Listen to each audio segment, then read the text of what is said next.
خوش آمدید ویورز. آج ہم حاضر ہیں اسٹرگل ٹی وی کی ایک اور قسط میں، اور میرے ساتھ موجود ہیں میری ہمجواد علیہ ذیشان. آج ہم بات کریں گے سعادت حسن منٹو پہ. سعادت حسن منٹو کے اگر بارے میں بات کی جائے تو وہ انڈیا میں پیدا ہوئے تھے جب اس کا پارٹیشن نہیں ہوا تھا. وہ ایک کشمیری فیملی سے بلانگ کرتے تھے، اور اس کے بعد جب وہ تھوڑے سے بڑے ہوئے تو ان کے اپنے فادر کے ساتھ تعلقات اتنے کوئی خاص نہیں تھے، جن کی وجہ سے ان کی ایک باغی کر کی رجوع تھی. وہ کرتے کرتے ان نے سب سے پہلے اپنے کام ٹرانسلیشن آف آسکر وائلڈ کے کتاب سے، ان کے کاموں سے شروعات کی، اور اس کے بعد کرتے کرتے ان نے اپنی کہانیوں کی شروعات کی، جس کی وجہ سے ریڈیو ہندوستان میں جو ہے وہ ان کو رکھا گیا. اور وہاں پہ کرتے کرتے وہ چاہتے نہیں تھے کہ پارٹیشن ہو. وہ بہت ان کا دل لگتا تھا بامبے میں، لیکن پارٹیشن ہو گیا جس کے وہ سخت خلاف تھے. اور آپ دیکھتے بھی ہیں کہ زیادہ تر ان کی کہانیاں جو ہیں وہ پارٹیشن کے بارے میں ہی ہیں. تو آج ہم سوال جواب کریں گے منٹو کے بارے میں. تو سب سے پہلے میری ہم جماعت علیہ ذیشان سے سوال ہے کہ کس کہانی نے سب سے زیادہ جو ہے وہ آپ کو پسندیدہ لگی ہے منٹو کی؟ میرے خیال سے سب سے زیادہ اسٹرائکنگ اور دلچسپ افسانہ میرے لیے ہمیشہ سے ٹوبہ ٹیک سنگھ رہا ہے. باقی اس کے جتنے بھی افسانے ہیں جن کے اوپر ابھی ہم بات کریں گے، جیسے کھول دو یا ٹھنڈا گوشت، وہ کافی اچھی افسانے ہیں. لیکن ان سب میں سے سب سے زیادہ جو مجھے انٹرسٹنگ لگی ہے ہمیشہ سے، وہ ٹوبہ ٹیک سنگھ ہی رہی ہے. اب میں آپ لوگوں کو ٹوبہ ٹیک سنگھ کے بارے میں ایک سمری دیتی ہوں، خلاصہ دیتی ہوں. ہوتا یہ ہے کہ پارٹیشن کے دوران جو مائیگریشن ہوتی ہے اس میں پاگل خانوں میں دونوں ملکوں کے درمیان ہندو اور مسلمان پاگلوں کا تبادلہ ہونا ہوتا ہے. اور ان پاگلوں میں سے ایک پاگل ہوتا ہے جس کا نام ہوتا ہے بشن سنگھ. اب اس کو بالکل بھی دل نہیں کرتا کہ اس نے پارٹیشن کرنا ہے، اس نے مائیگریٹ کرنا ہے، لیکن اس کو اس چیز کا صرف یاد رہتی ہے، اس کی یادداشت صرف ایک چیز پر ہوتی ہے کہ مجھے ٹوبہ ٹیک سنگھ بتاؤ کدھر ہے. اب وہ سارے پاگلوں سے پوچھتا رہتا ہے کہ ٹوبہ ٹیک سنگھ کدھر ہے کدھر ہے کدھر ہے، لیکن کسی کے پاس اس کا جواب نہیں ہوتا کیونکہ ابھی تک پارٹیشن چل رہی ہے. اب جب وہ پارٹیشن ہو چکی ہوتی ہے اور پاگلوں کا تبادلہ ہو رہا ہوتا ہے، تو جب وہ بارڈر پہ پہنچتے ہیں تو اس کو جو ملازم ہوتے ہیں پاگل خانے کے، وہ اور جو سولجرز ہوتے ہیں، وہ جب تبادلہ کر رہے ہوتے ہیں تو ٹوبہ ٹیک سنگھ کے بارے میں کسی کو بھی اس طریقے سے پتہ نہیں ہوتا، اسپیشلی جو پاگل خانے میں ہوتے ہیں. اور جو ملازم ہوتے ہیں ان کو پتہ ہوتا ہے، اور وہ کہتے ہیں کہ اچھا وہ جو بشن سنگھ ہے وہ درخت کے اوپر چڑھ جاتا ہے، وہ شور مچاتا ہے کہ مجھے ابھی نہیں جانا، مجھے بتاؤ ٹوبہ ٹیک سنگھ کدھر ہے. اینڈ وہ پوری اپنی کوشش کرتا ہے کہ اس کو پتہ چل جائے. یہ میں بہت بریف کر کے بتا رہی ہوں کیونکہ کہانی بہت بڑی ہے اور بہت دلچسپ ہے. آئی ہوپ سو جو ہمارے ریڈرز ہیں انہوں نے جو ہمارے ویورز ہیں انہوں نے اس کہانی کو پڑھا ہوا ہے. خیر آخر میں یہ ہوتا ہے کہ وہ اس کو جب بتایا جاتا ہے کہ ٹوبہ ٹیک سنگھ ان کسی کو بھی نہیں پتہ ہوتا، تو وہ بیچ میں کھڑا ہوتا ہے اور وہ وہیں پر ہی کھڑا کھڑا مر جاتا ہے. اس چیز سے صرف ایک چیز ظاہر ہوتی ہے کہ پارٹیشن کے دوران جتنی وائلنس ہوئی تھی، جتنا لوگوں کے اوپر مینٹل پریشر، فزیکل پریشر، اتنی ساری چیزیں، اور جو ہماری سوسائٹی کا ایک ٹروتھ ہے جو ہر بندہ جس چیز سے بھاگتا ہے، وہ سعادت حسن منٹو نے نا اپنے افسانوں کے تھرو بس ہمارے سامنے ایک چیز رکھی ہے. اور اس کے پیچھے اس کو بہت زیادہ بیک لیش ملا ہے، اس کے اوپر کیسز ہوئے ہیں، اس کو لوگوں سے بہت ساری باتیں، طرح طرح کی باتیں سننے کو بھی ملی ہیں. سب کو پتہ ہے بہت کنٹروورشل آدمی رہا ہے وہ اپنی زندگی میں. لیکن اس کہانی کے تھرو نا ایک سوال بھی ہے. آپ کو کیا لگتا ہے کہ پارٹیشن کے دوران جو سعادت حسن منٹو نے ایک طرح کا انالوجی یوز کیا ہے پاگل خانہ کا اور پاگلوں کا، وہ ہماری سوسائٹی میں ریلیونٹ ہے ابھی بھی یا نہیں؟ اچھا، وہ مجھے یہ لگتا ہے کہ منٹو نے وہ اس لیے استعمال کیا. منٹو نے کہا ہے کہ اگر تم چاہتے ہو کہ پارٹیشن ہوا ہے پاکستان اور انڈیا کا، حالانکہ لوگ ایک ہی ہیں، ٹھیک ہے، انسان ہی ہیں، تو تمہیں چاہیے کہ تم ایک ایک چیز، چاہے وہ پاگل بھی ہوں، ان کو بھی الگ الگ پاکستان اور انڈیا میں بھیجو. ہوں اس کہانی سے وہ میرے حساب سے جو ہے وہ یہ مقصد پہنچانا چاہتا ہے کہ چاہے وہ پاگل بھی ہوں, ہے تو پاگل پاکستان کا ہی ہے, تو سکھ ہی. ہوں اب وہ سکھ بیسکلی ٹوبا ٹیک سنگھ جانا چاہتا ہے. اب وہ کہتا ہے کہ ٹوبا ٹیک سنگھ تو پاکستان میں بھی ہے, انڈیا میں بھی ہے. جب وہ فوجیوں سے پوچھتا ہوں ہے تو وہ اس طرح کر کے یہی بتانا چاہتا ہے منٹو کہ بات یہ نہیں ہے کہ ہم پاکستان کے انڈیا کے ہیں, بات یہ ہے کہ ہمیں ایک جو جن کے پاس پاور ہوتی ہے, یہ جو پاور لے کے آتے ہیں, وہ ہمیں اس بارڈر سے اسپیشلی آج کل جو کیس چل رہا ہے پاکستان انڈیا کا, اس سے جو ہے وہ ہمیں الگ کرنا چاہتے ہیں. حالانکہ ہیں تو ہم انسان ہی. اینڈ مزے کی بات یہ ہے کہ ہم لوگوں نے کافی دفعہ اس چیز کے اوپر بات بھی کی ہوئی ہے, کافی سارے دوستوں کے ساتھ بھی, اپنے استاد صاحب کے ساتھ بھی, کہ سعادت حسن منٹو کا یہ جو افسانہ ہے نا, یہ بہت اچھے طریقے سے ایک چیز کو کیپچر کرتا ہے کہ جتنی بھی وائلنس ہوئی تھی پارٹیشن کے دوران, اور جتنی بھی تب سے لے کر اب تک پاکستان اور انڈیا کے درمیان پرابلمز ہوتی ہیں, جو پاپولیشن ہے دونوں کنٹریز میں وہ اس چیز کو سپورٹ نہیں کرتے آؤٹ رائٹلی. سب سے زیادہ بینیفٹ تو ایلیٹسٹ کو ہوتا ہے, وہ اپنے گھروں میں اپنے محلوں میں بیٹھ کے صرف آرڈرز پاس کرتے ہیں, سفر تو عام بندہ کرتا ہے نا, تو اس سے فائدہ ہم لوگوں کو نہیں ہوتا. اور سعادت حسن منٹو نے یہ چیز بہت اچھے طریقے سے کیپچر کی اپنی کہانیوں یہی میں. تو خوبصورتی تھی ادب کی, جو کہ منٹو کہتا بھی تھا کہ ادب وہ چیزیں کہتا ہے کہ جو لوگ جو ہیں وہ خود آسانی سے سمجھ نہ پائیں یا ہضم نہ کر پائیں. تو اس سے مجھے ایک اور کہانی یاد آتی ہے منٹو کی, جو کہ ایک بڑی پارٹیشن کے ٹائم کی کہانی ہے. منٹو یہ کہانی کی بات ہو رہی ہے ٹھنڈا گوشت, جس پہ منٹو جو ہے وہ ان کو کیس کا بھی مسئلہ ہوا. وہ ابھی آپ کو علی ذیشان آگے بتائیں گی کہ کس طرح ہوا. لیکن ٹھنڈا گوشت کی اگر کہانی دیکھی جائے تو ایک کریکٹر ہوتے ہیں, وہ سکھ ہوتے ہیں, وہ اپنی محبوبہ کے پاس جاتے ہیں. تو ان کی محبوبہ جو ہے وہ کہتی ہیں کہ تم جو ہے وہ کسی اور کے پاس سے آ رہے ہو, مطلب تم کسی اور کے ساتھ جو ہے وہ جنسی تعلقات رکھ کے آ رہے ہو.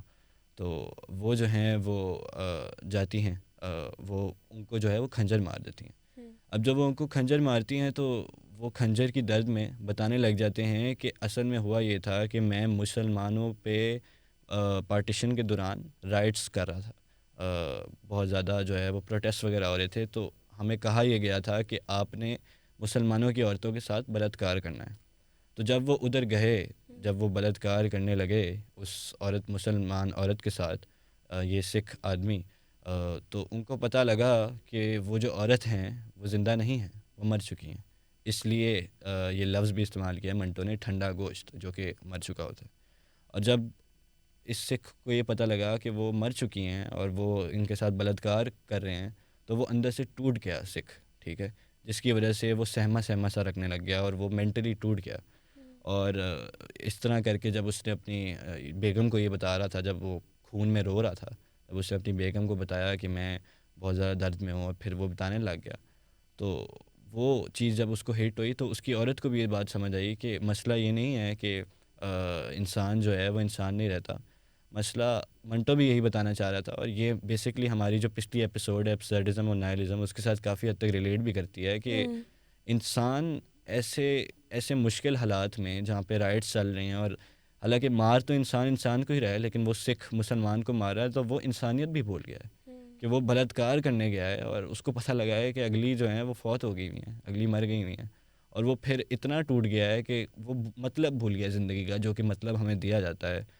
بالکل زندگی کا کوئی مطلب نہیں رہا انہرنٹلی. اب علی ذیشان, میرا آپ سے یہ سوال ہے کہ آپ مجھے بتائیں کہ کیا کیسز جو ہیں وہ منٹو پہ ہوئے تھے, کیسے ہوئے تھے, کس کہانیوں پہ ہوئے تھے, کیوں جو ہے وہ صحیح تھے, غلط تھے آپ کے معنی میں؟ میرے خیال سے پہلی بات تو یہ ہے کہ سعادت حسن منٹو کے اوپر 6 کیسز ہوئے تھے, ٹھیک ہے, 3 انڈیا میں اور 3 پاکستان میں. اور میجر پوائنٹ ہمیشہ سے یہ رہا ہے کہ وہ اشلیل افسانے ہیں, اور اشلیل اس لیے قرار دیے گئے تھے کیونکہ وہ پہلے انسان تھے جنہوں نے کیا کہتے ہیں سوسائٹی کے ٹروتھ سوسائٹی کے سامنے لا کے رکھا ہے. اس چیز پہ ان کو بیک لیش ملا, میں نے پہلے بھی یہ بات کی تھی. اینڈ اس چیز سے ویسے کسی کو سیکھنا چاہیے تھا. انسانیت وہاں پر, جیسے ابھی آپ نے بات کی ہے, ڈیورنگ دا پارٹیشن لوگ سچی میں اپنی انسانیت بھول چکے تھے کہ ہم انسان ہیں, ہمیں انسانیت کے نام پہ رک جانا چاہیے ایٹ لیسٹ. لیکن نہیں, اینڈ ان کی بھی اس طریقے سے غلطی نہیں ہے. جتنے بھی فوجی تھے اس ٹائم پر, ان کے پاس کوئی اور آپشن نہیں تھی. اگر وہ نہیں پارٹ لیں گے, وہ اگر نہیں اپنے لیے لڑیں گے, تو لوگوں نے ان کو مار دینا تھا. تو ایک اسٹیٹ آف کیوس میں صرف سروائیول بچ جاتا ہے, اور سروائیول کے لیے انسان کچھ بھی کرنے کو تیار ہوتا ہے ایک پوائنٹ پر. اینڈ سعادت حسن منٹو کے اوپر جتنے بھی کیسز ہوئے ہیں وہ اسی چیز پر ہوئے ہیں, کیونکہ وہ مس انڈرسٹوڈ پور غریب لوگوں کے طبقے کے اوپر بات کرتے تھے, اور اتنا زیادہ ٹروتھ لے کر آتے تھے کہ انسان سے وہ چیز ایکسیپٹ نہیں ہوتی. اور انسانی فطرت ہے, ہم لوگوں کو سچ بہت کڑوا لگتا ہے اور ہم سچ سے بھاگتے رہتے ہیں. ہم اپنے آپ کو ایک ڈیلیوژن میں رکھتے ہیں, جیسے ہم نے ابسرڈزم والی ایپیسوڈ میں بھی بات کی تھی, کہ ہم اپنے آپ کو ایک ڈیلیوژن میں رکھتے ہیں کہ ہم لوگ جو کر رہے ہیں وہ صحیح ہے, لیکن ایکچولی میں وہ صحیح نہیں ہوتا. تو ان کے اوپر جو کیسز ہوئے ہیں میرے خیال سے وہ اچھی بات ہے ہو گئے تھے, کیونکہ اس سے یہ چیز بھی پتہ چل رہی تھی کہ سچ سچ ہی رہتا ہے, چاہے اس کے اوپر جتنی مرضی تہمتیں لگائے جائیں. علی ذیشان, ایک اور ایک بڑے مزے کی بات میرے دماغ میں آئی ہے. منٹو پہ 2 فلمیں جو ہیں وہ ریلیز ہوئی ہیں. 2015 میں جو ہے وہ ہمارے پاکستانی ڈائریکٹر سرمد کھوسٹ کی ہوئی ہیں, جن نے ان میں خود انہوں نے یہ کردار جو ہے وہ ادا کیا. اور اسی میں بارڈر پار 2018 میں انڈیا میں ہوئی ہے نندتا داس کی, جن کا کردار منٹو کا نواز الدین صدیقی نے ادا کیا. اب یہ 2 فلمیں تو اپنی جگہ ایک بہت خوبصورت آرٹ ہیں جس پہ بھی بات کی جائے, لیکن آپ ایک اور چیز نوٹ کر رہی ہیں کہ منٹو نے ایگزیکٹلی جس چیز کی بات کی تھی, پاکستان اور انڈیا منٹو پہ بھی لڑ رہی ہے. کہ پہلے پاکستان نے فلم بنا دی 2015 میں کہ منٹو کی کیا بات ہے اور منٹو کی کس طرح بات ہے, اور انڈیا نے کس طرح بات بتا دی کہ انڈیا کہ منٹو ہمارا تھا, منٹو کی کیا بات ہے, منٹو تو ہمارے شیوم اور ان جیسے راج کمار ان کے ساتھ ایکٹرز کے ساتھ گھوما کرتا تھا اس فلم میں جو بیان ہے. اسی طرح میں نے ایک چیز نوٹ کی کہ جو منٹو بات کرتا ہے ایگزیکٹلی وہی چیز ہو رہی ہے. اور میں نے ایک جو ہے وہ سینیریو امیجن کیا کہ منٹو اوپر کھڑا ہو کے ہنس رہا ہے, اور وہ کہہ رہا ہے کہ جو چیز میں تم لوگوں کو بتانا چاہ رہا تھا تم وہی کر رہے ہو, اور وہی منجن بیچ رہے ہو, اور تم بات سمجھ نہیں رہے, اور لوگ وہی منجن دیکھ رہے ہیں, وہ بات کو سمجھ نہیں رہے. ہم اگر بات کریں انسانیت کی تو وہ انسانیت کبھی بھی یہ نہیں ہے کہ ہم کس ملک کے ہیں. انسانیت یہ ہے کہ انسان کی ہمدردی کیا ہے. وہی بات ہے نا کہ جو سکھ بھول چکا تھا کہ کیا ہے, کہ اصل میں وہ عورت زندہ بھی ہے کہ نہیں. جب اس کو پتہ لگا کہ وہ زندہ نہیں ہے تو ایمان اس کا جاگ گیا, اس کو پتہ لگ گیا کہ ہم جو ہیں وہ بڑے اچھے ہیں. اب اسی طرح اگر ہم بات کرنا چاہیں کھول دو کی, تو کیا آپ کی رائے ہے اس پہ؟ کھول دو میرے خیال سے ایک بہت بہت امپورٹنٹ افسانہ ہے ان انڈرسٹینڈنگ کہ پارٹیشن کے دوران ایکچولی میں عورتوں کے ساتھ کیا ہو رہا تھا. کیونکہ بتاؤ مسئلہ یہ ہے کہ ہماری سوسائٹی میں نا عورتوں کو تو ویسی اتنا زیادہ آواز اٹھانے کے لیے اپنے لیے اجازت دی جاتی نہیں ہے, وہ ہمارے لیے اسپیس کریٹ ہوتا ہی نہیں ہے. اینڈ سعادت حسن منٹو نے اپنے افسانوں کے تھرو بہت اچھے طریقے سے وہ چیز بیان کی ہے.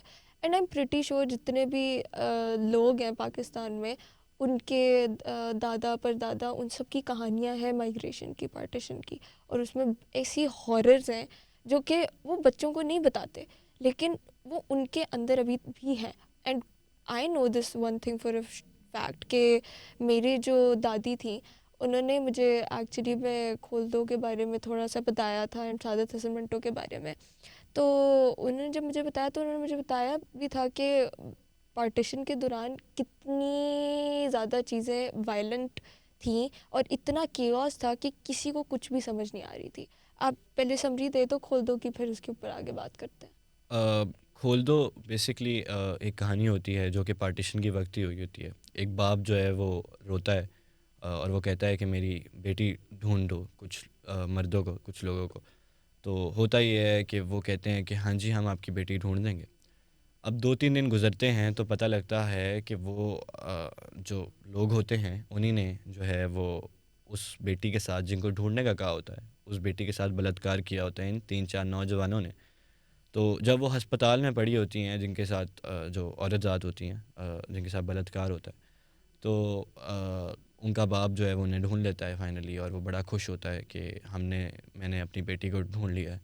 تو ہوتا یہ ہے کہ وہاں پہ ڈاکٹر صاحب جو ہیں وہ کہتے ہیں کہ چیک اپ کے لیے آتے ہیں، اور وہ غالباً کھڑکی کا یا کسی اور چیز کا کہتے ہیں کہ کھول دو. تو وہ اتنی زیادہ ٹراماٹائز ہو جاتی ہیں اس چیز سے کہ بار بار جو ہے وہ بلاتکار ہونے کی وجہ سے بار بار، کہ جب وہ جیسے ہی کہتا ہے کھول دو، تو وہ جو اپنے ٹانگیں ہیں وہ کھول دیتی ہیں، جس کی وجہ سے جو ہے وہ ایک وہ چیز ہوتی ہے، ایک بڑی ایموشنل سی چیز انسٹنکٹ ہوتی ہے. اور جب میں نے بھی پڑھی تھی تو مجھے کافی ٹراما ہوا تھا اس چیز سے، کہ آپ اتنا زیادہ سینسٹائز کر دیتے ہو یا اتنا زیادہ پرابلم میں چلے جاتے ہو اس کی وجہ سے، کہ اب اس بیچاری کے پاس کوئی چارہ نہیں تھا. اس کو لگتا تھا کہ اب وہ پھر سے جو ہے وہ زبردستی کرنے آئے ہیں، تو وہ اب اس نے قبول کر لی تھی اپنی قسمت. اور اس سے ایک اور بات ہوتی ہے کہ جو آج کل کا بڑا فیمس مسئلہ بھی چل رہا ہے، ایک جو ہیں وہ انفلوئنسر، ان کی ڈیتھ ہوئی ہے، ثنا یوسف، شی واز مرڈرڈ.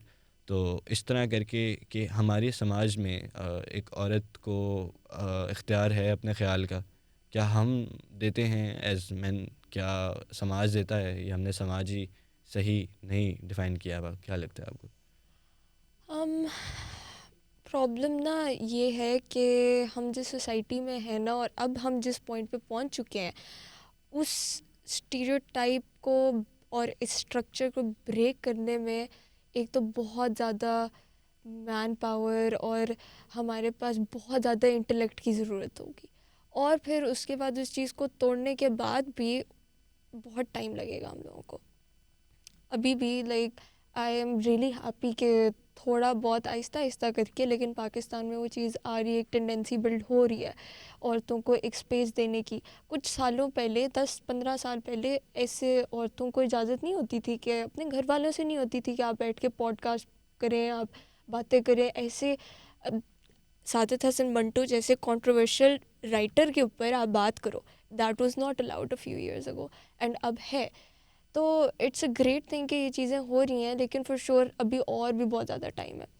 ایک مزے کی چیز جو ابھی میں سوچ رہی ہوں کہ بیکاز یہ ساری افسانے پارٹیشن کے ٹائم پیریڈ کے اوپر ہیں، آئی تھنک سو میجرلی سعادت حسن منٹو کے اوپر جو کیسز ہوئے تھے وہ اسی بات پہ نہیں ہو سکتے کہ پاکستان اور انڈیا کی امیج خراب کر رہے تھے گلوبلی، اینڈ اس سے تو ان کو کچھ زیادہ ہی نقصان ہو رہا تھا، اسپیشلی پاکستان کو، اسپیشلی انڈیا کو، لوگوں. اینڈ دیکھو آپ ایک اتنی بڑی چیز فور فرنٹ پہ لے کر آ رہے ہو، آپ سوسائٹی کا اتنا بڑا ٹروتھ باہر لے کر آ رہے ہو، لوگوں سے خود برداشت نہیں ہو رہا، تو پھر جو ایلیٹسٹ ہیں ان سے تو بالکل بھی برداشت نہیں ہو رہا تھا. جو لیڈرز ہیں، جو سو کالڈ لیڈرز تھے ہمارے، ان سے تو یہ بات برداشت ہونی ہی نہیں تھی کہ ایک تو ہم نے ان کی انڈیپینڈنس کے لیے لڑے ہیں، یہ کیا وہ کیا، اور یہ ہماری بےزتی کر رہے ہیں معاشرے کے سامنے. تو this is clash that I thought right now. شاید منٹو سے بھی برداشت نہیں ہو پائی، جس کی وجہ سے وہ الکوہلزم کی طرف چلے گئے، اور ان کو مینٹل اسائلم میں بھی جو ہے وہ ان کے گھر والوں نے بھیجا کہ وہ ٹھیک نہیں ہو پائے، اور ہی لاسٹ ہز لائف. بٹ میرا آپ سے آخری سوال ہے، اور پھر اس پہ ہم یہ پروگرام جو ہے وہ ختم کرتے ہیں، کہ آپ کو کیا لگتا ہے علی ذیشان کہ Manto, Saadat Hasan Manto, one of the greatest literary critics of Pakistan اور انڈیا، کہاں کے ہیں، کس کے ہیں؟ کیا وہ پاکستان کے ہیں، کیا وہ انڈیا کے ہیں، کس کے ہیں وہ؟ آئی تھنک سو منٹو کو خود بھی نہیں اچھا لگے گا کہ اگر ہم ان کو کیٹیگرائز کریں کہ وہ پاکستانی تھے یا انڈین تھے. آئی تھنک انہوں نے نا جب بھی لکھا ہے اور جتنا بھی لکھا ہے انہوں نے انسانیت کے نام پہ لکھا ہے. اینڈ آئی تھنک سو کہ ان کو کیٹیگرائز کرنا کہ جی نہیں وہ پاکستانی تھے تو ہمارے سب سے بگیسٹ رائٹر ہے، میرے خیال سے ایک چیز ہم لوگوں کو یاد رکھنی چاہیے کہ بیفور پارٹیشن ہم ایک ہندوستان تھا، ٹھیک ہے، اور ہم سب ایک دوسرے کے بھائی بہن تھے، اینڈ کافی اچھے طریقے سے سب رہتے تھے. جو لوگ تھے وہاں پر وہ تو چھوڑنا ہی نہیں چاہتے تھے ایک دوسرے کو، وہ اتنا زیادہ ایک دوسرے سے ہمدرد رہتے تھے، ایک دوسرے کے ساتھ خوش رہتے تھے کہ اس کی مثالیں میری دادی خود دیتی ہیں، میری مما کی خالائیں دیتی ہیں، دے ریئلی اولڈ. اور وہ کہتے ہیں کہ ہم لوگ لکھنؤ میں ہوتے تھے تو ہم لوگ کے وہاں پہ دوستیں ہوتی تھی، سہیلیاں ہوتی تھی، ہم یہاں پہ جاتے تھے، یہ فن کرتے تھے، ادھر کھیلتے کودتے تھے، کوئی ہمیں روک ٹوک نہیں ہوتی تھی چیزوں کی، اور سب ایک کمیونٹی کی طرح، ایک فیملی کی طرح رہتے تھے. تو مجھے نہیں لگتا کہ ہم لوگوں کو کبھی بھی سعادت حسن منٹو کے اوپر خود گوارا نہیں رہتا کہ وہ ہم ان کو کیٹیگرائز کریں کہ وہ پاکستانی تھے یا انڈین تھے. اسی بات پہ ہم آج کا پروگرام اختتام کریں گے، اور ہمارے ایک آخری سوال ہے آپ لوگوں کے لیے. اس کا جواب ہمیں جہاں بھی دینا چاہیں آپ دے سکتے ہیں کہ کیا انسان جو ہے، جیسے وہ جو سنگھ تھا وہ ٹھنڈا گوشت والی سٹوری میں، کیا انسانیت کو جانتا ہے، یہ صرف جو ہے وہ ہوائی باتیں کرتا ہے کہ انسانیت ایگزسٹ کرتی ہے؟ کیونکہ آپ نے خود دیکھا ہے کہ جب وہ سکھ جو ہے وہ بلاత్کار کرتا تھا اس مسلم عورت کے ساتھ، تو وہ بھول گیا تھا کہ انسانیت کیا ہے، اور ایک دم سے جاگی تھی جب وہ فوت ہو گئی تھی. تو جو سوال یہ ہے کہ کیا انسانیت کے اندر انسانیت ہے بھی کہ نہیں؟ بہت شکریہ.